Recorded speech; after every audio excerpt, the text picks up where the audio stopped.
Good afternoon, good evening, and good day to each and every one of you, my friends in Facebook and YouTube. Our topic for today is chapter 3 of The Purpose Driven Life. What drives your life? I observe that the basic motive for success is the driving force of envy and jealousy. It was written in Ecclesiastes chapter 4, verse 4. The man without a purpose is like a ship without a rudder, a wave, a nothing, a no man. Thomas Carlyle. Everyone's life is driven by something.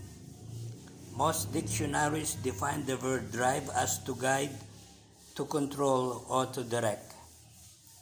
Whether you are driving a car, a nail, or a golf ball, you are guiding, controlling, and directing it at that moment. What is the driving force in your life? Right now, you may be driven by a problem, a pressure, or a deadline.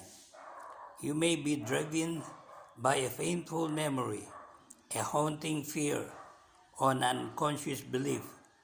There are hundreds of circumstances, values, and emotions that can drive your life. Here are 5 of the most common ones.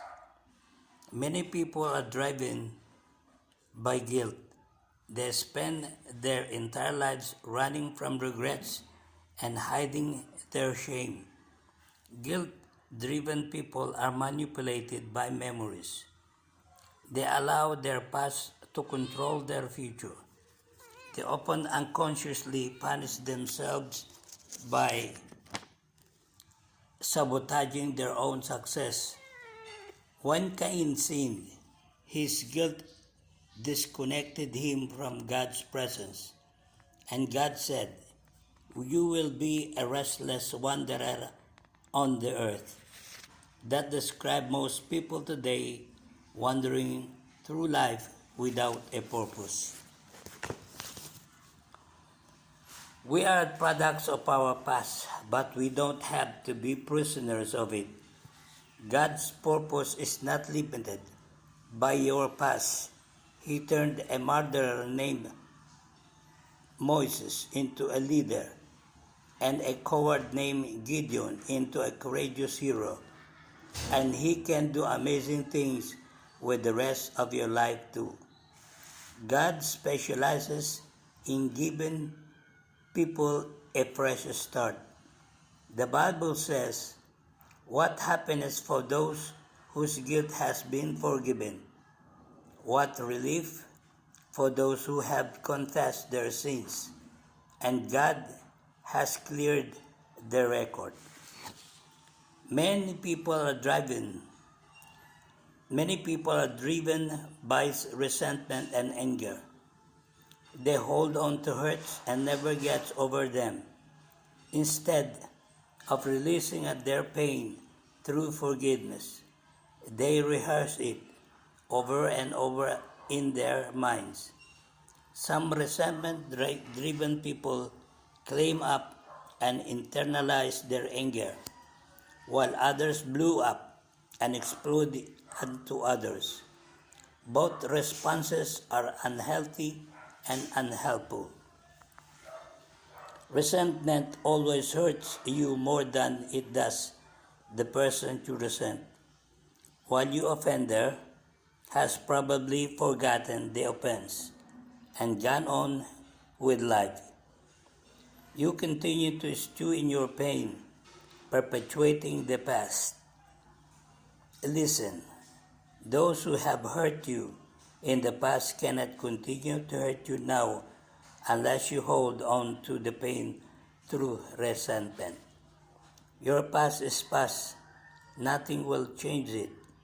You are the only hurting yourself with your bitterness. For your own sake, learn from it and then let it go. The Bible says, to worry yourself to death with resentment would be a foolish, senseless thing to do. Many people are driven by fear. By fear. Their fears may be a result of traumatic experience, unrealistic expectation, growing up in a high control home, or even genetic predisposition. Regardless of the cause, fear driven people often miss great opportunities because they're afraid to venture out. Instead, they play it safe, avoiding risk and trying to maintain the status quo. Fear is a self-imposed prison that will keep you from becoming what God intends for you to be. You must move against it with the weapons of faith and love. The Bible says, well-formed love banishes fear. Since fear is crippling, a fearful life, fear of death, fear of judgment is one yet fully formed in love. Many people are driven by materialism. Their desire to acquire becomes the whole goal of their lives. This drive to always want more is based on the misconceptions that having more will make me more happy, more important, and more secure. But all three ideas are untrue. Possessions only provide temporary happiness. Because things do not change, we eventually become bored with them and they want never bigger, better versions. It's also a myth that if I get more, I will become more important. Self-worth and net worth Self-worth and net worth are not the same. Your value is not determined by your valuables. And God says the most valuable things in life are not things. The most common myth about money is that having more will make me more secure. It won't. Wealth can be lost instantly through a variety of uncomfortable factors. Real security can only be found in that which will never be taken from you, your relationship with God. Many people are driven by the need for approval. They allow the expectation of parents or spouses or children or teachers or friends to control their lives. Many adults are still trying to earn the approval of unpleasable parents. Others are driven by peer pressure, always worried by what others might think. Unfortunately, those who follow the crowd usually get lost in it.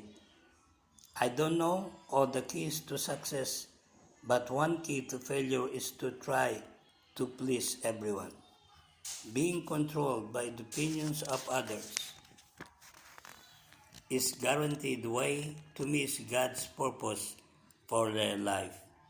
Jesus said, no one can serve two masters.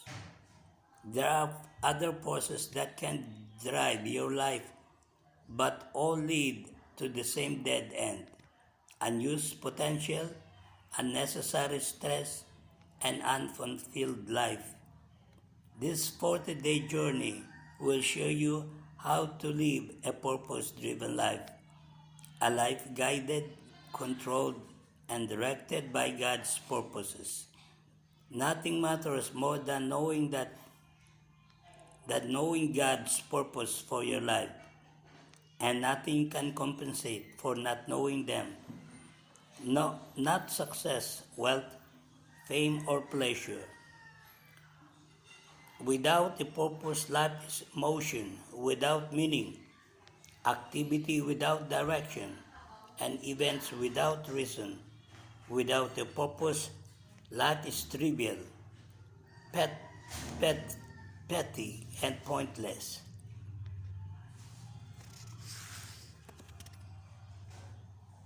So much for now, my brethren. I will continue tomorrow. God bless and May God protect us from sickness, harm.